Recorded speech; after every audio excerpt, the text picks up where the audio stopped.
well-regulated militia being necessary to the security of a free state, the right of the people to keep and bear arms shall not be infringed. Welcome to another edition of Bearing Arms, Cam and Company. My name is Cam Edwards. Glad you're with me behind the microphone today. Well, you're not behind the microphone. I am. But I'm glad you're with me for the show today.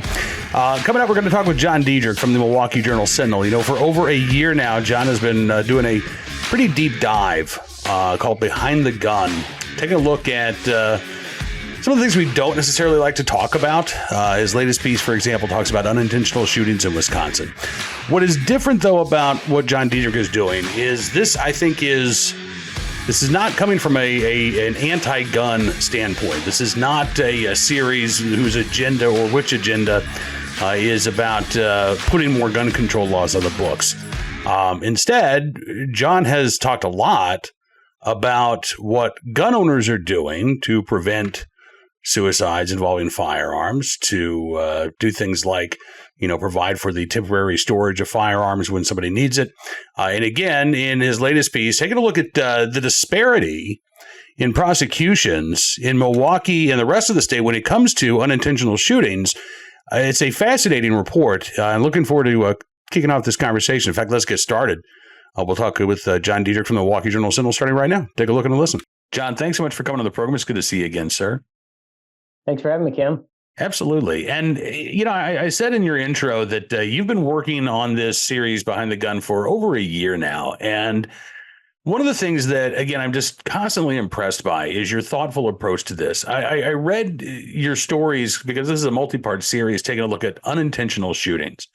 And one of the things that really struck me from the outset, John, is that you didn't come to any sort of firm conclusions. There was no policy recommendations at the end of your piece. This really was just an exploration of an issue, and a complicated issue in the state of Wisconsin. And so from the outset, I just want to thank you again for your thoughtful approach to reporting on this subject, because it is, I think, very much needed and very much appreciated. Thanks, Cam. That means a lot. I really appreciate that. Yeah. So let's talk about this. I mean, as you write, unintentional shootings and unintentional deaths involving firearms, they're not as common as, self-harm. They're not as common as, death due to violent crime. But they touch us because in so many cases, we look at this and we say, okay, well, this could have been prevented, right? This could have been stopped. And one of the things that I was really surprised by was the disparity in how these cases are treated by the criminal justice system in the state of Wisconsin. Yeah, so to pick up on your first point about the rarity of it, so when I looked at this project, first year I spent a lot of time in the self-harm category, which is in underreported and larger number that people would think. In Wisconsin, 71 of 100 gun deaths are suicide. And then, conversely, unintentional, sometimes called accidental or negligent deaths are 1%. That's across the whole population. For children, it's 5%, and the number gets bigger as they get younger, basically. And so, but still not. I think people were surprised when I asked people that they guessed that this was like 25%, of gun deaths. And the reason for that, it sort of makes sense. I mean, and just, I guess, I want to say this at the outset, because when I say something is rare, I'm not saying that it's unimportant. So these are rare, extremely tragic, highly preventable. So I think those three kind of points are important to keep in mind as we go into this discussion. They get a lot of publicity, and really rightly so. When you talk about a 2 or 3 year old, that's actually the highest age category at risk for acquiring a firearm that's unsecured and hurting oneself or somebody else, right at that 3-year-old range. They get a lot of publicity. So my colleagues and I in media, we write about this a lot, and when they're non-fatal too. So non-fatal shootings far outreach fatal shootings, and there's no other shooting, I would say, probably other than a school shooting, that gets as much publicity as unintentionals involving children. So, kind of laying that groundwork. Now, you talked about what the system responds. And in Wisconsin, what we found in our investigation was a difference in how these cases are handled by the criminal justice system. In Milwaukee County, and I should start off by saying Milwaukee County in our survey is the location for a disproportionately high number of these incidents. So frequency is higher in Milwaukee County. About 200 cases statewide over 8 years that we found, half of those Milwaukee County. And so, and disproportionately in the city of Milwaukee, and that is, while we have a big population, that's disproportionate. So the response in Milwaukee County over time has been to treat these more aggressively, more seriously, whatever the term would be. I don't mean to load that one way or another of how to land on this, but generally, if this conduct happens in Milwaukee, it's charged as a felony, regardless of the outcome, if there's an injury or a death. And outstate, there are felonies that are charged outside, and when I say outstate, outside of Milwaukee, in one of the other 71 counties. It's clear that there's a difference. Like in Milwaukee County, since 2017, there have been 54 of these prosecutions. 52 have been charged as felonies. So it's not a huge number when we think about statistics, but it is a very large percentage. And outstate, again, fewer cases, more likely to be misdemeanors. And in some cases, outstate not charged at all.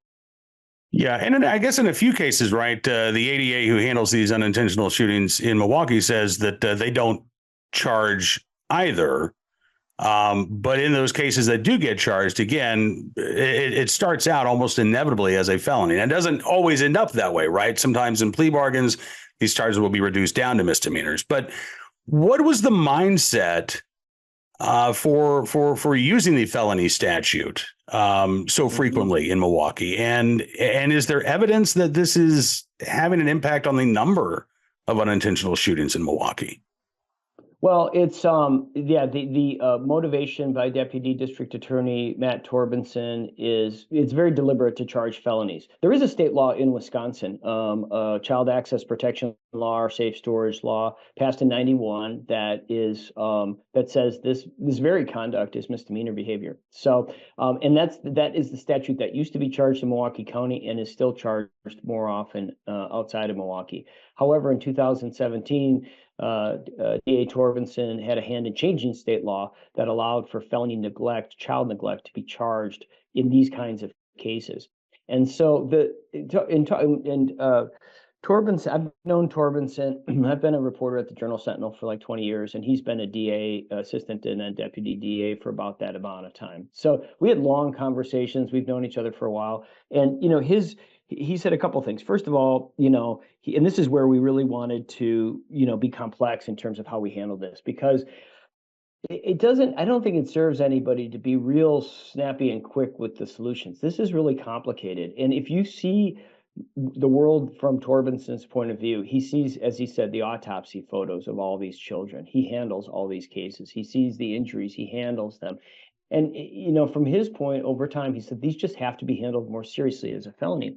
And part of that is because any one of these, as he says, could easily have been a death. So it's very serious conduct. They are preventable. And also, though, it's a deliberate effort to strip the person of their constitutional right to have a firearm, because a felony conviction will do that. And that's what he's trying to do here in this case. And that essentially your conduct has rendered you inappropriate or unqualified to have a firearm.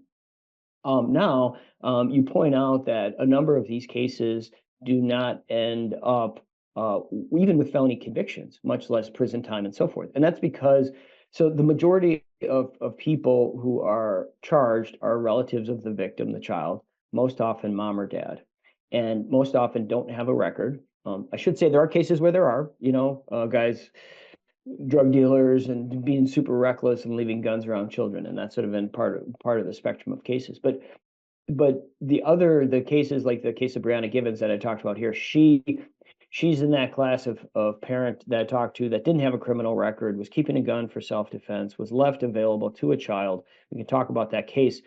In the end, she pled to something less than a felony, and she didn't get prison time. So I think it's important to go through that. But there's also a lot of implications that happen to somebody who's charged with a felony, even if it settles at something less than a felony and so forth.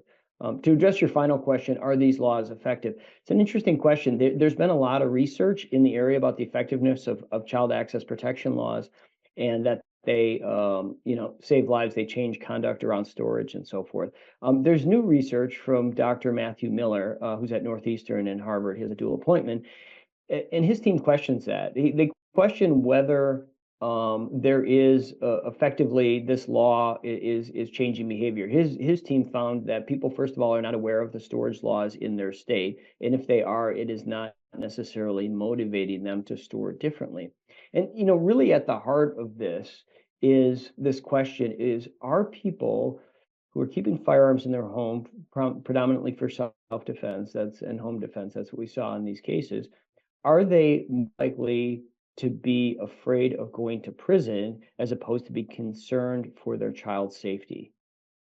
In other words, is the concern for a child's safety going to be the motivating factor, a sort of natural motivation? Hmm. Or will it say, hey, I better lock this up because I might go to prison, whether it, is good for my child or not? And, in there is also a tension of like the number of parents that I talked to bought the firearm to protect their children, right? Right. So this is, it raises a lot of issues in that. But yeah, this new research, as Dr. Miller said, he told me this doesn't make me popular among some of my colleagues, because you see from his research that there is he's he is working with a team that has raised a lot of issues around storage, around firearms in the home and things like that. This goes a little counter to some of the other research, and but he is he gave his study from 2022 is rippling out across the world right now in this question. And again, I mean, the idea that I like that question, right? What is going to be a better motivating factor? And for some people, it might be prison, right? Unfortunately, we have some parents out there who are neglectful. They don't really care as much as we would like about their own children. But I think for most parents, the idea of, well, I want to protect my kid is going to trump the idea of, well, maybe I go to prison if I don't store my firearm a particular way. And that to me suggests that education and training is really effective. And this is one of the things that you also wrote about, right? You highlighted a couple of firearm instructors there in the Milwaukee area who not only talk about this with their students, but they'll actually go out to the home and do basically an on-site inspection and help people come up with a plan on how to not just store their firearms safely, but again, a sort of a home defense plan that encompasses storage as well. That's right. So I was at a training. This is Theron Rogers and Jair Vance. So they are former law enforcement. They're African American. They gear their training specifically to Black Milwaukee gun owners. I mean, they've trained thousands of gun owners in the last 5 years. Most of them African American, most women. So that's their kind of sweet spot of their students. I was at a training of theirs, and it really stopped me because they said in the training, they said the Wisconsin Department of Justice recommends that you keep your firearm unloaded, locked, and separated from the ammunition. This is the guidance. And there was a pause in the class, and then several of the students laughed and said, well, that's not why I'm here. I'm here because I have, a neighborhood situation that's getting out of control, or I've got a domestic violence partner in my life that is violent, and I'm not trusting that the police are going to respond or the restraining order is going to work, things of that nature. And they're not at that point saying what they're addressing in those classes is that, okay, so you have sort of two spectrums. One, you have keeping the firearm unloaded, locked, separated, which is sort of like how you'd keep a firearm, for hunting. Bring it out to sight it and then go hunting. But as I talk to people who have home defense intentions for their firearm, they're what they're looking for is information, and that's what Jair and Theron are providing. And they're saying, okay, so it's not a question of keep your firearm unlocked, separated, locked, or loaded on the nightstand. And some people will keep a firearm loaded on the nightstand, get that. But there are other options besides those two options. And so what they do is they come into the home, they offer this to all their students to come into the home and say, let's identify what's your home defense plan. who's part of it? How old are your children? Are they part of the plan?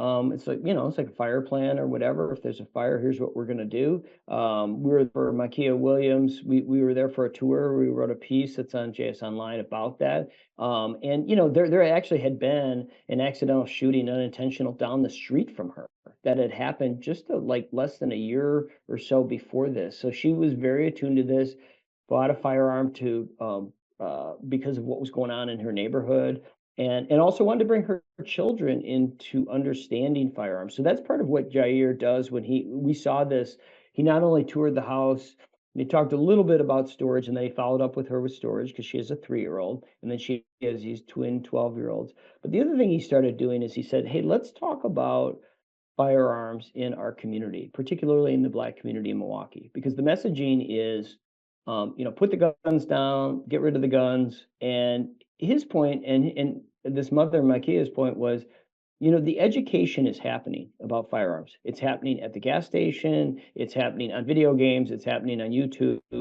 And so it's going to happen.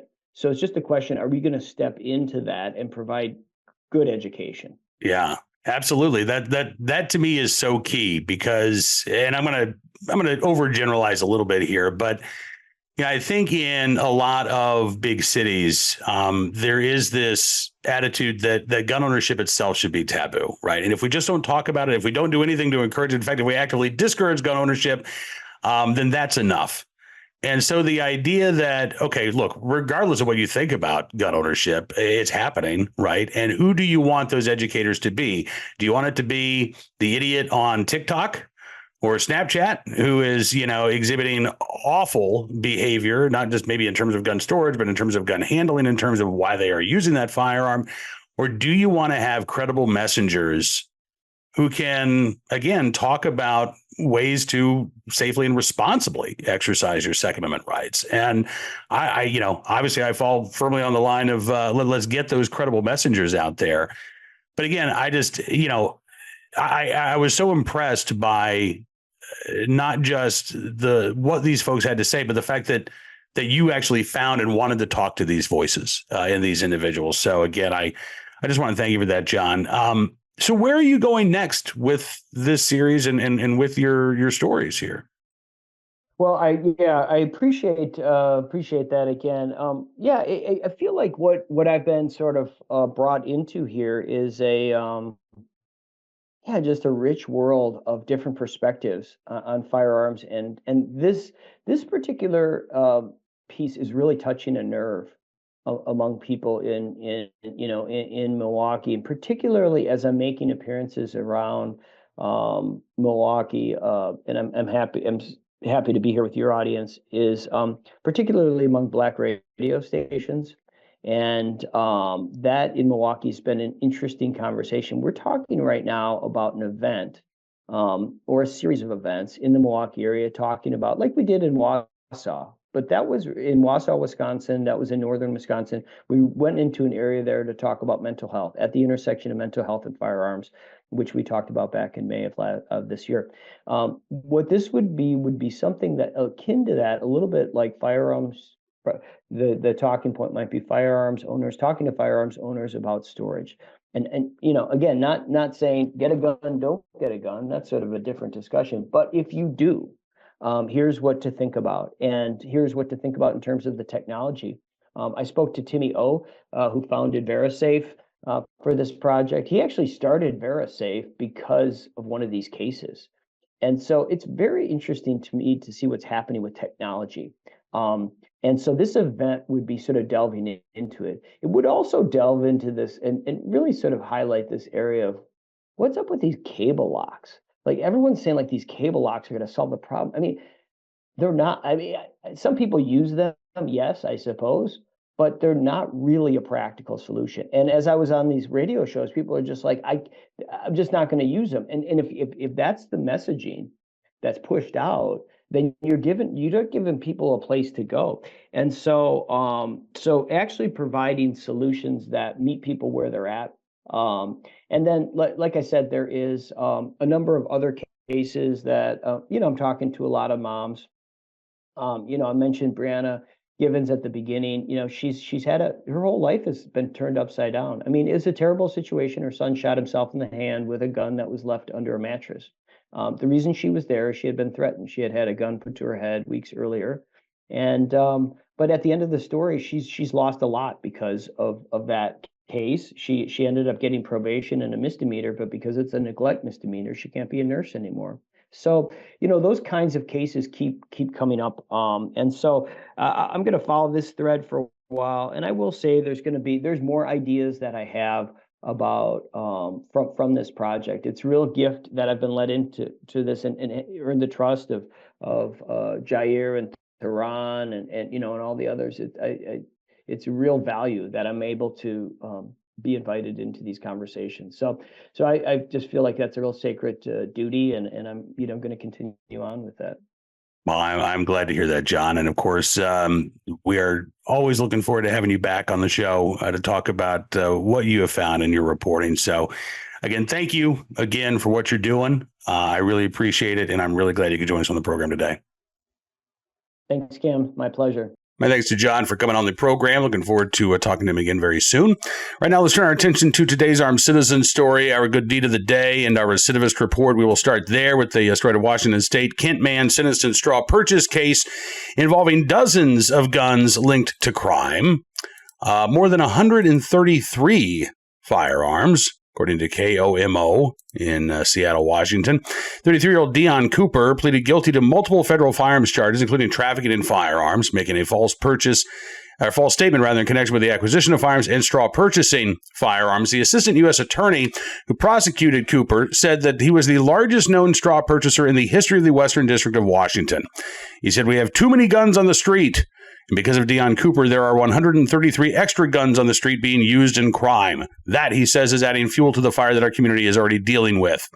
Now, first of all, Todd Greenberg, we don't have too many guns on the street. As far as I'm concerned, until every American is lawfully exercising their Second Amendment rights, we won't have too many guns on the street. What we have here is somebody, again, who's illegally supplying guns to criminals. And under federal law, each one of these violations would be punishable by up to 10 years in prison. So how much time did Dion Cooper get after pleading guilty to straw buying, again, about 133 firearms between 2021 and 2023? According to Greenberg, 54 of the guns that he purchased were linked in and used in violent crimes. He says this wasn't theoretical at all. These guns caused immense harm in our community. So why was Cooper sentenced to just 3 years behind bars? When, again, one of these charges could have resulted in a 10-year prison sentence. This is unbelievable.